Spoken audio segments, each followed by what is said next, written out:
All right, let's get ready together and talk about my homeschool journey. So my homeschool journey actually started probably about 4 or 5 years ago.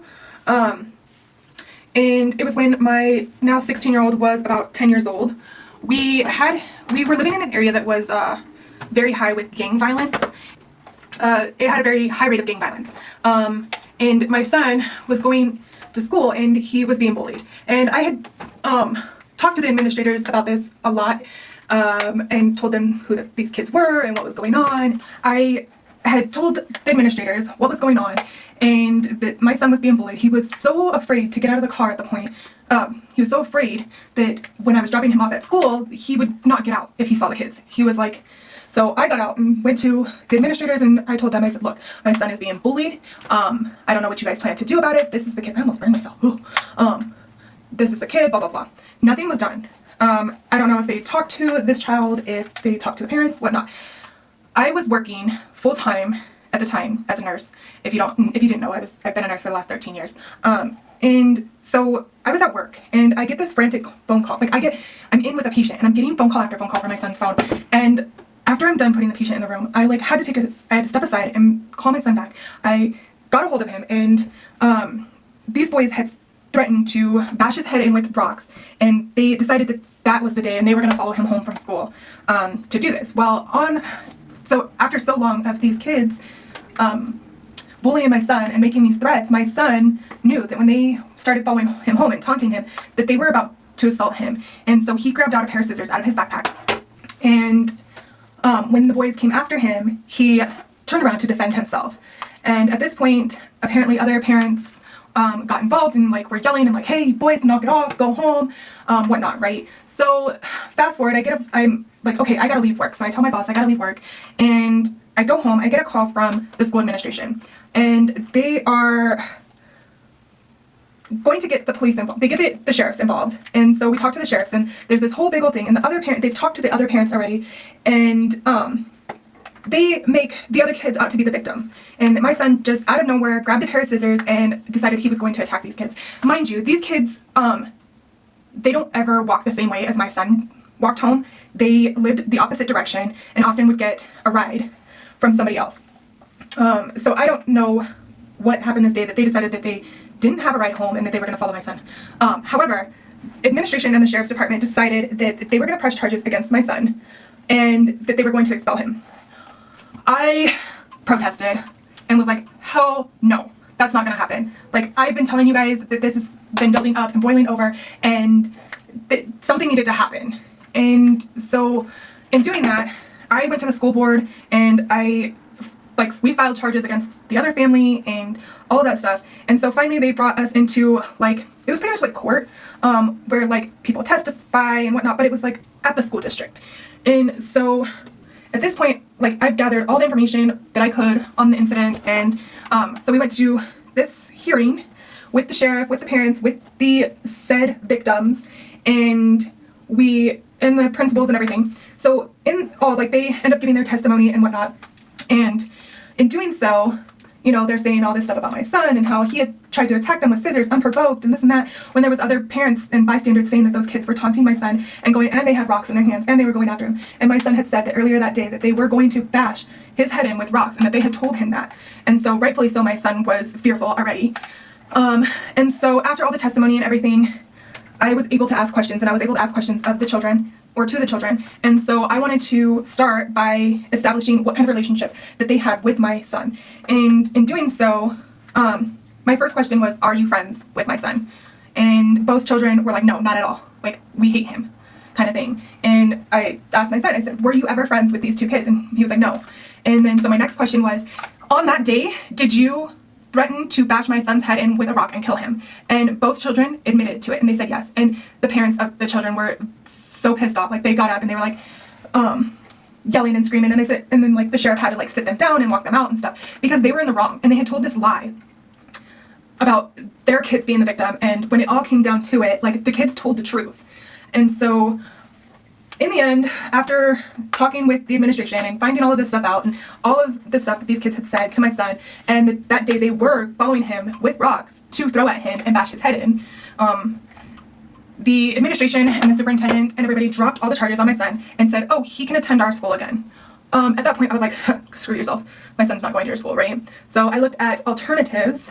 And at that point, my youngest was also about to start kindergarten. And so I went to this charter school and we were able to buy homeschool curriculum, but it had to be non-faith based and it had to be, there were like some rules and regulations because it was a charter school and it was funded by the state and stuff, so they couldn't have anything faith-based. So essentially, like, I did my research and stuff, so I ended up getting Bookshark. And I did that with my kindergartner and at the time my fourth grader. My oldest was in fourth grade. And we did that for a while and then we decided we were going to move out of state. And I figured it was a new start, new place, we were in a better neighborhood, it was a better schooling system, and why not put them back into school, right? So this was like mid-year. Like I had homeschooled them through the charter, and we met with the charter like once a month or something like that to make sure that they were being taught what they were supposed to be taught. And so mid-year we decided we were going to move out of state. And we did, and we thought that that would be a better situation, better schools, we were in a better neighborhood, there wasn't gang violence and like stuff like that, you know. And so I put my oldest in school and I put my youngest, or my middle son, in school at the time when he was in kindergarten. And they were doing good for a while. But my kindergartner at the time, which is my middle son, he was starting to have a lot of anxiety and acting out. And then COVID in between there, so all the kids were home anyways, and we were pretty much homeschooling and helping them with their schoolwork and getting on Zoom calls and whatnot. And then after that, my son went into middle school and my other one was going into the first grade. There was a lot of gaps in education, partly because they were trying to do things on Zoom with COVID, and it just was crazy. My oldest was still having issues with trusting administration and teachers and people in general. And even though he's in high school and he's in public school, I chose to do that because he was in extracurriculars and he was playing baseball and he was really excelling. But this year we decided to bring home my middle son, who is now in the 5th grade. And the reason why we did that was because his anxiety had gotten so bad that it was literally making him sick in the morning to get up and go to school. And he was having a lot of like behavioral issues, and I believe because of COVID, there was a lot of gaps in education, and I think that's happened all around for kids. And so his reading wasn't spot on, he was feeling like he was behind, and so then he would get frustrated and he would act out and stuff. And so then I tried to bring my daughter home, my youngest, who's in the 3rd grade.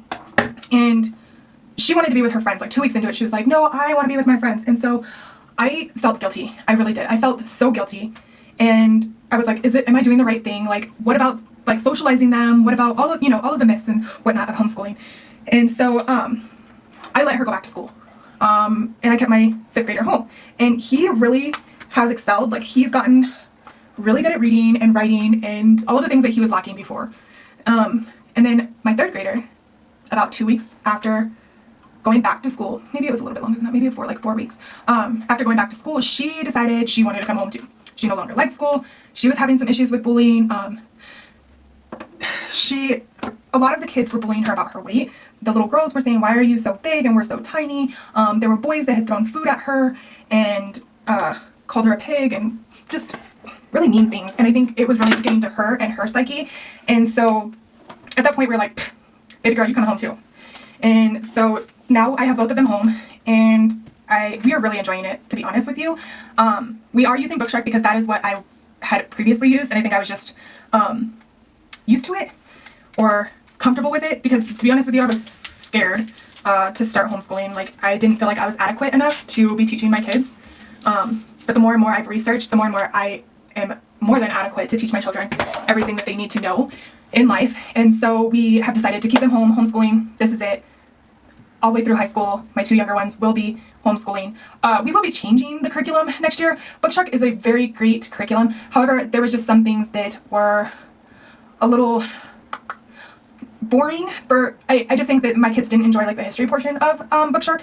So there's just some things that I didn't quite like about it. So we are going in a different direction next year, and I'll be sharing that like when it gets closer to the new year. New school year. As of now, my oldest, who is a junior in high school, he'll be a senior next year. I'm going through some emotions, but he will stay because he will be taking courses for criminal justice and forensic science next year, which will go towards his degree.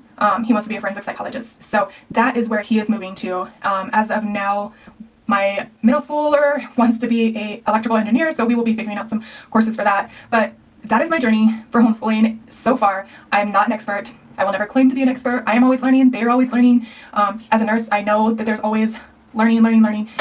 So yeah, I hope you guys have a good day, and I'll see you next time.